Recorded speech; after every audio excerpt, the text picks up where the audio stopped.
modern science believes that cognition takes place in the brain.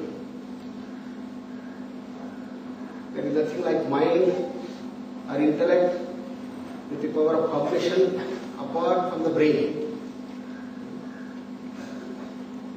Whereas yoga clearly understands, defines and emphatically tells that mind can exist without the brain.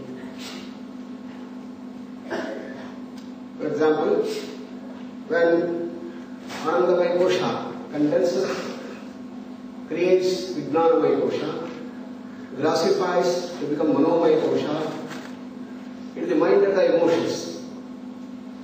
Mind and the emotions, at that time the body has not yet crystallized. Then it further condenses and becomes Pranamaya Kosha. From Pranamaya Kosha further condenses, becomes the physical body. Then the brain and all things will develop. Therefore, brain is an end product of the mind. Mind creates the body. And therefore, mind is more fundamental than the body and the brain. The cognition that we talk about manifests through the brain. And just because you don't see the mind, you cannot say that the mind doesn't exist. For example, we have a bulb. When the electricity which flows through the bulb, you get the light. Light is the manifestation of the electricity flowing through the bulb. Similarly, the mind, when it goes through the brain, it manifests as functioning of the brain, which can be measured by the electroencephalogram, or can be tracked by the functional magnetic resonance imaging, or can be tracked by evoked potential and such gadgets that we have today to measure what is happening in the brain.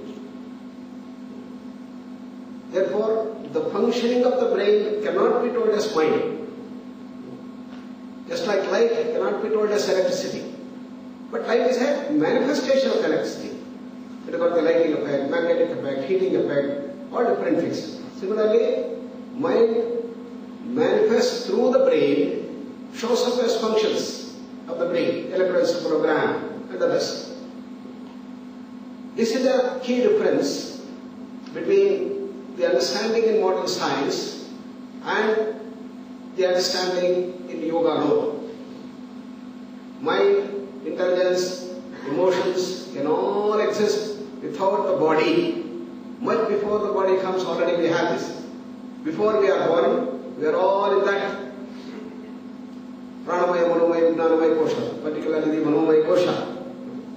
All our personality traits are hidden there as artifacts, vasanas, samskaras, which show up when we take up the body and start flowing through this body. Therefore, mind is fundamental. Consciousness is the origin and body is the end product. The matter is the end product.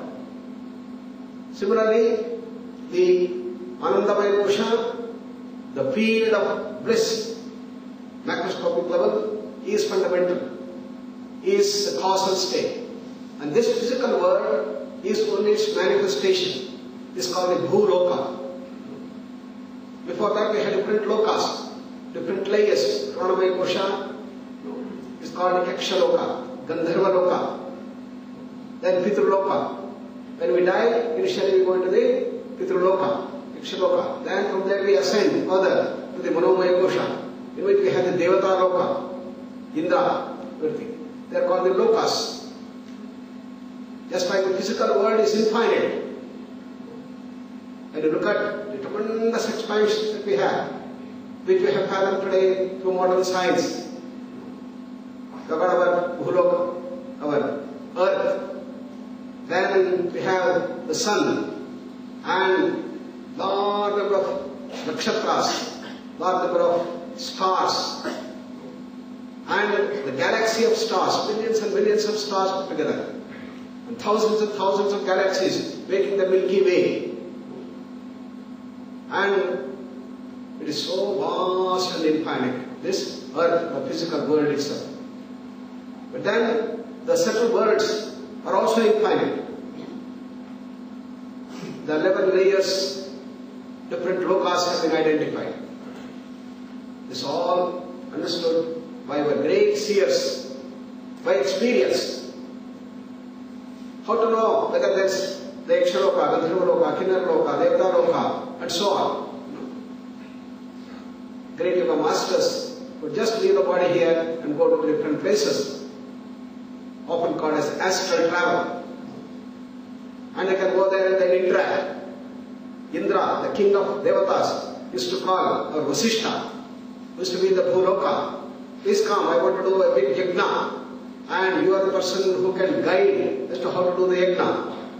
And Vasishtha will just leave the body here, and then just get into the heavenly place. Sargaloka he will go and perform all the yajnas according to the rituals, guiding them, and then come back. Just like we go from here today to the United States, go to Australia, go to England, wherever you want, by flight, and then come back. But we have only the body going and then coming back. In the same way, our great yoga masters knew how to convert this Panchabhutas into Panchatanmatras and go there. That is the grand thing that happened in advanced Jnana Yoga. People were established in the Jnana Sthiti. And they fathom the laws of the entirety of all the different lokas, all the koshas. They get all these supernatural powers. They'll be able to divinize the body and move from one to another, layers of consciousness. And they can see what has happened in the past, what is going to happen in the future. The time condenses. The time frame, what is there today here, is totally different from the time frame elsewhere. Imagine that beautiful example which Einstein gave in postulating the theory of relativity. Supposing you get onto a lift or a very fast moving satellite or a rocket, and you start from here today, January 15th, and travel almost at the velocity of light. 98% of the velocity of light you go with that speed. Then you come back after about 5 days, according to your thing. You are only 5 years old, 5 days old when you come back. But here what would have happened? 5 generations would have finished here. Your father, your father's children and grandchildren and great-grandchildren, everybody would have gone, and you find a totally new world here. 5 days there is equivalent to here 5,000 years. Why? Time condenses. So when you go to the higher speeds, when you go, then the time is different. That is condensation of that time as described by Einstein. Therefore, the time is also not fixed. The time, the unit of time is different in different lokas. And that all our people were able to fathom. But then he gives the technique as to how to do that. Sanyama, doing that. So according to Yoga Shastra, according to the yogic science and the Vedas, we all have such powers. We all have a great capacity, the potential to do and undo things. And we must use that power to change ourselves, to transform ourselves, to raise from our animal level to become normal human beings, great and super and divine human beings. That's what yoga offers. It's not merely a set of asanas or a pranayama. It's a process of total transformation. An in-depth science, a holistic science that has been talked about. And the power of dana. The power of dana is so vast that it can dispel the darkness and can remove all our doubts and conflicts. Even the worst of the sinners have a great hope. That's what Krishna says. And that is the dimension that's talked about in the Jnana Yoga. So So we saw, therefore there are two dimensions of reality. One is the unmanifest, total, unchanging dimension, which we call as Brahman, Atman, Paramatman, and so on. And an ever-changing entity called the Self, at the base of all change. So what is being killed, Krishna says, is only the body. But you can never be killed. Arjuna, don't think that you will be killed. Don't think that you can kill anybody else. What you can kill is only superficial body. The body is something like a cloth. And you can change the clothes. When you become old, the body goes and the new body comes. That is the great message that he gives. Death is like changing clothes, dresses. Traigunya Vishaya Vedaha Nistraigunyo Bhavarjuna Nirdvandvo Nitya Sattvastha Niryoga Kshema Atmavan. So we are all made out of the gunas and the dualities. Traigunya Vishayaha Vedaha. We are all made out of the three gunas, tamas, rajas and sattva. The grossest is our tamas, laziness, drowsiness, sleepiness, ignorance, resistance to action. That's our grossest nature. Then we have the rajas, dynamism, brilliance, intelligence, get going, fast, dynamic. But lot of selfishness, everything for me, everything for me. I don't care for others, don't care for anybody else. Rajas. And sattva has all brilliance and sharpness of the rajas, but the selfishness has diffused. And we want everything not only for you but for others. More and more for others, less and less for me. Take less and less and give more and more. That is sattva dimension. All religions talk about the sattvic dimension. Religions are meant to raise the man to the level of sattva. Whatever you earn, 10% of your salary you have to give, dana. Don't be only self-centered, everything for you, everything for you. You have to spend your money for your family, then to the others in the society, giving, dana. Then showing love and compassion is the second dimension of any religion, the sattva. And controlling yourself. When you spend less and less on yourself, you have control on your bahirindriyas and nanindriyas, antarindriyas. Therefore, we are all made of these three gunas. Only the percentage varies. Some people have more tamas, some people have more rajas, some people have more sattva. But what is it that we have to do? We have to raise above all the gunas. He says, go beyond the gunas. Istraigunyo Bhavarjuna. Nirdvandvaha. Dvandva is the one that we always work through. Cold and heat, success and failures, praise and shame, happiness and misery. They constitute our entire life. And it goes on and on and on all the time. What do we normally do?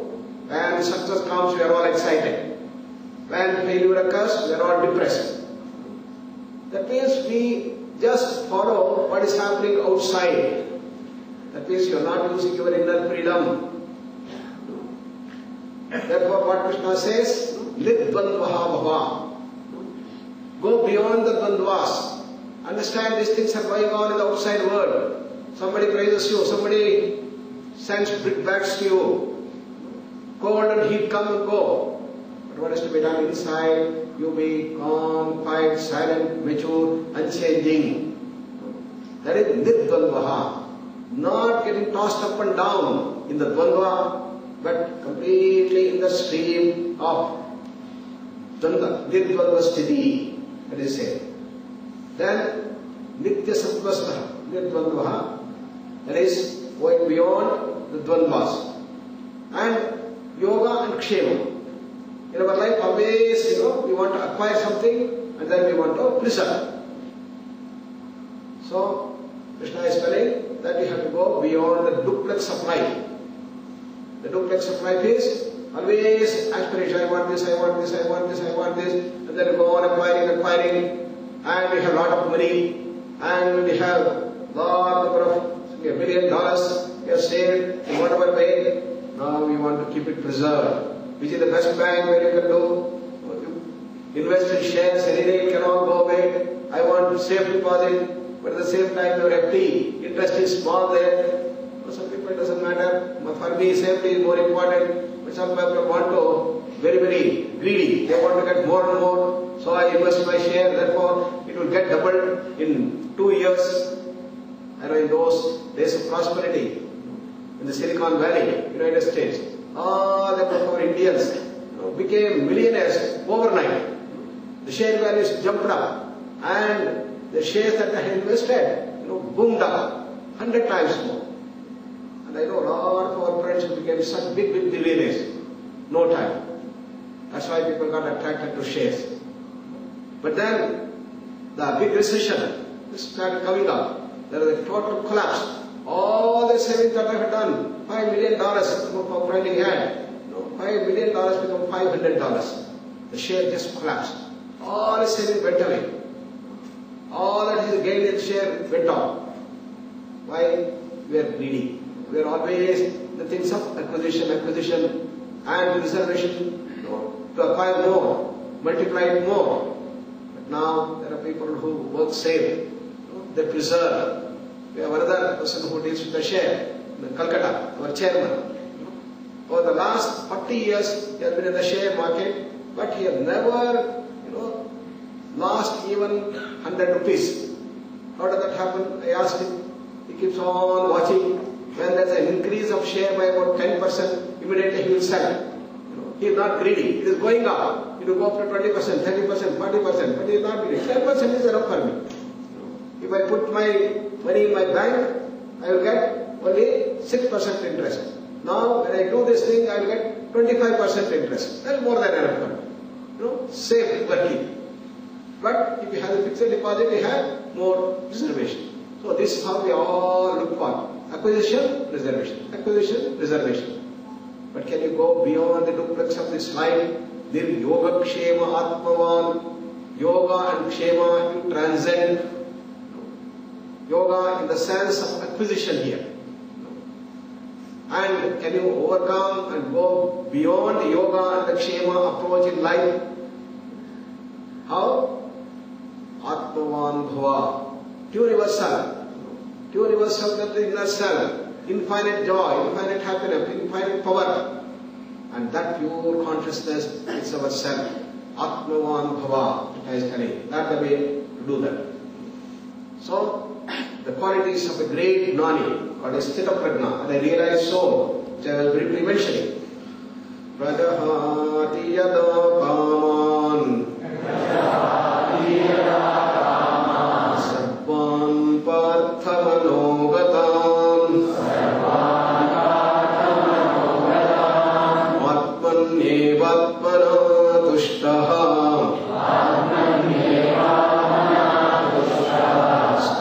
Prajnastadochyate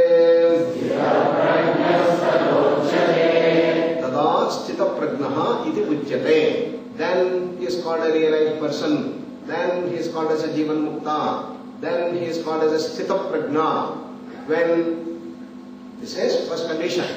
Yada Manogatan Sarvan Kaman Prajahati. When a person is able to gain complete mastery over his thoughts, his desires. What is that control and mastery over the thoughts? Yesterday I was telling you, when you want, you should be able to think. When you don't want, you should be able to keep quiet. So this person who is a realized soul has that complete mastery. If he wants to sit, 2 hours, 3 hours, he will be in the deep silence, absorbing himself in that blissful original self. And he is no more drawn and enslaved by the thoughts. He is a master of thoughts. And when he is in work, he wants to do the work. He is very brilliant, very sharp, very intelligent. He has tremendous power of concentration. And he does concentration. He will absorb things and understand things very fast. Both the powers are there. That is the mastery over the mind. So when a person has that power, then he is called as Sthita Prajna. Therefore, what is the quality of a Sthita Prajna, a realized soul? He should be able to think, he should be able to go deep into the subject, he should be able to be very brilliant, sharp, intelligent, he should be able to understand everything, one side. Another side, he will be able to sit quiet, calm, silent, and fully in that Atmasthiti. When we have these both coupled together, then he is the Sthita Prajna. Then he says, Atmani eva atmana tushtaha. That means he is always happy unto himself. He doesn't need an external thing for his happiness, which I described to you yesterday. We all want something else for our happiness. Here, Atmani eva atmana tushtaha. He is happy unto himself. Why? With the total understanding. Happiness is inside, happiness is not outside, happiness is an inner state of mind, it is not in the external object. Happiness is an inner state of deep silence. It is not in the external thrills and excitements which we have. A total understanding is there.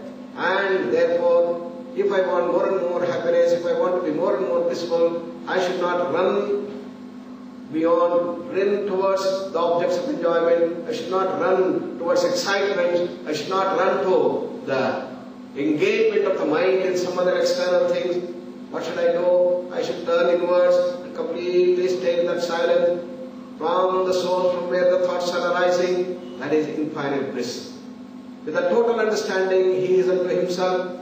And therefore, when he is quiet, he is not morose, he is not bored, he is not in a state of sleepiness, he is not in a state of drowsiness, he is not in a darkness, but he is full of effulgence inside, full of inner awareness, full of inner wakefulness, and full of inner joy and bliss. That is the state of a Sthita Prajna, a realized soul. Then he is called a Sthita Prajna, Tada Sthita Prajnaha Yujyate, said. So, the enunciation of the qualities of such a great master, what is the use? Okay, the person has those qualities. What is it for me? It's also a sadhana marga for us. That is the way that we all have to work. On two fronts you have to work. One is, can you become happy unto himself by yourself, not aspiring and desiring more and more, more and more, more and more, more and more. Whatever you have santrupti. Today, the trupti, the satisfaction has gone out of you. Why? Because wrong education, wrong economic policies. What does the economic policy say? That you should never be satisfied. You aspire more and more, more and more, more and more, then only you will grow. If you don't aspire, you don't have the desire, then the country will not grow, the society will not grow, economic prosperity will not come, and you will be in the stage of total poverty. That is the economic theory which we have professed. Just like the matter-based paradigm is an absolute wrong, this also is absolutely wrong. We have shown to the world at large, people who are in the state of satisfaction, people who are in the stage of grown-up thing can create more wealth, more sustaining wealth, and the ideal social orders they have been able to build. We have seen in the history how the Roman, the Greek Empire, which were in the pinnacles of their glory, with all the wealth and affluence, just went off. In no time, hardly any culture remains. Whereas in our country, we had installed such ideal social order, which was sustained for hundreds of years.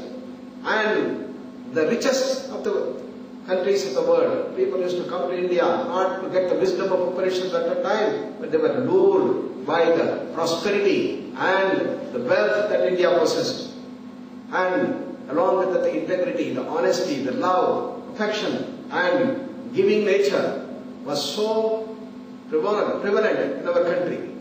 Gold, silver, diamond were all sold in streets and they were heaped up. Such was the wealth that we used to have in this country. And one of the recent writers in Britain, he wrote a book as to how much of money has gone from India to UK for the Industrial Revolution. He told, at that time, it was equivalent to $3 trillion. Today, it could be imagined, $3,000 trillion has gone from India to UK. That was the type of wealth that our country possessed. How?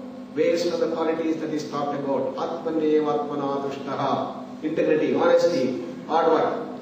So the Jivan Mukta is free while he is alive here. The two main qualities is freedom from desire, freedom from thoughts, and totally in tune with self. Enjoy. And the two-dimensional approach. So what is to be done in our practice? Look at the mind. And what is to be done? A set of don't and a do. What is not to be done? Release from the bondage of all desires. Don't go on increasing the desire, more and more, more and more, more and more. Cut down your desires. Cut down your desires. And corresponding with a thought, the rush and speed of thoughts also will come down. The mind will start coming under your control. So what is not to be done? Increasing desire should not be done. What is to be done then? Tuning to the bliss with the total understanding. All happiness is inside, and let me be in the state of wonderful bliss and happiness. Why do we need money? Why do we need comfort? So that I can be happy. But by having all the comforts and palatial comforts, you cannot be happy. Because happiness is inner state of mind, inner state of mind in which there are no thoughts. It is a state of inner silence and the ananda. So parame vyoman pratishtita, as the Taittiriya Upanishad tells us. Therefore, tune yourself to that bliss. You want to be more and more happy in life, you want to have more and more bliss. What do? We aspire, okay, I must have a good friend, I must have a nice wife, I must have a good husband, I must have children, I must have all the wealth, I must have a comfortable thing. Wrong, sir.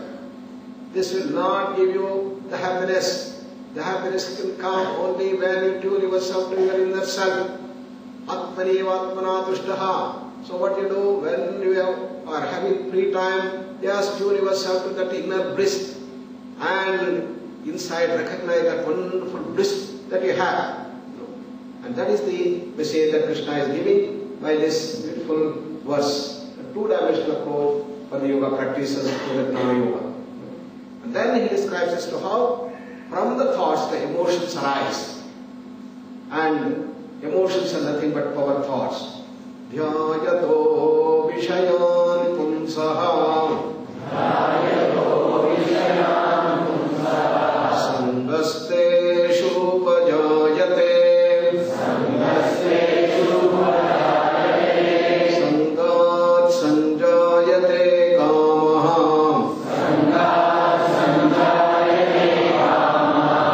Kamat krodho vijayate Krodhat bhavati sammoha Sammohat spriti vibhramaha Nuti bhramshat buddhinashaha Buddhinashat pranashyati. This we'll see tomorrow. Let us sit straight, eyes closed. Relax all parts of the body from toes to head with a beautiful smile on the face.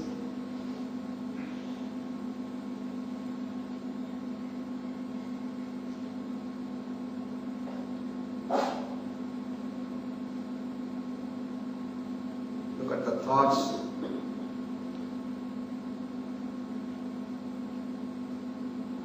Let us search the source from where the thoughts are arising. From where each thought comes out, let's try to fathom.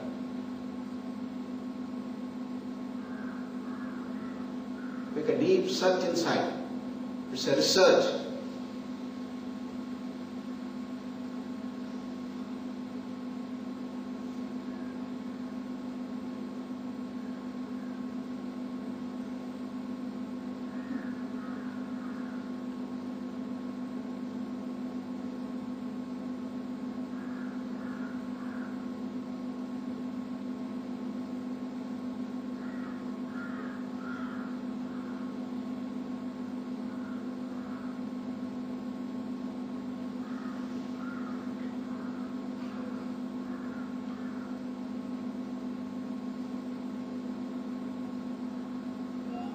Recognize the gap between the thoughts. the thought comes out, it goes back, and before the next thought comes, there is a gap, very short gap, very small gap. Recognize that.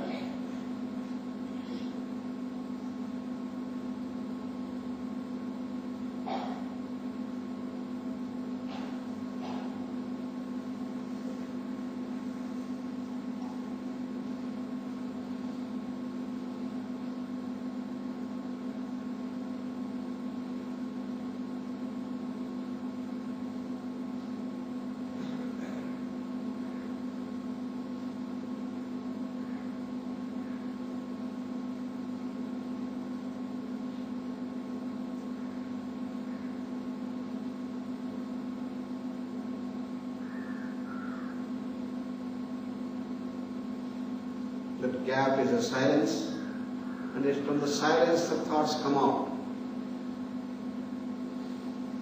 Experience that, realize that. It's a complete field of silence in which a thought comes and goes back to the silence. And the next thought comes and goes back to that silence. It's an all-pervasive silence. Everywhere that silence is there. In that the thoughts come and the thoughts go.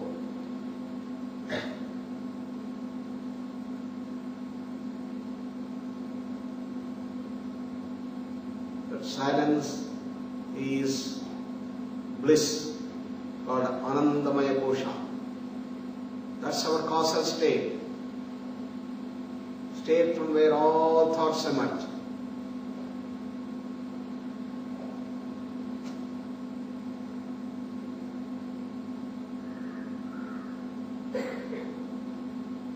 Whether it's a thought of excitement, or whether it's a neutral thought, or a painful thought, everything arises from the same infinite silence.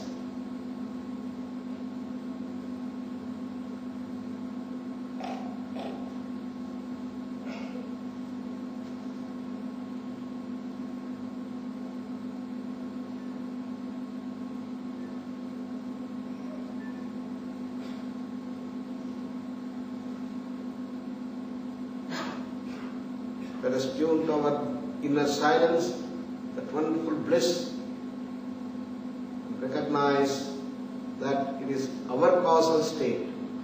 Each one of us have the sweetest of homes. That's our causal home. From that home we all have come out. So let us keep in touch with our sweet home all the time throughout the day, and spread the fragrance of that sweetness, love, bliss, harmony and peace to everyone who come in touch with us throughout the day. Namaskara Mudra.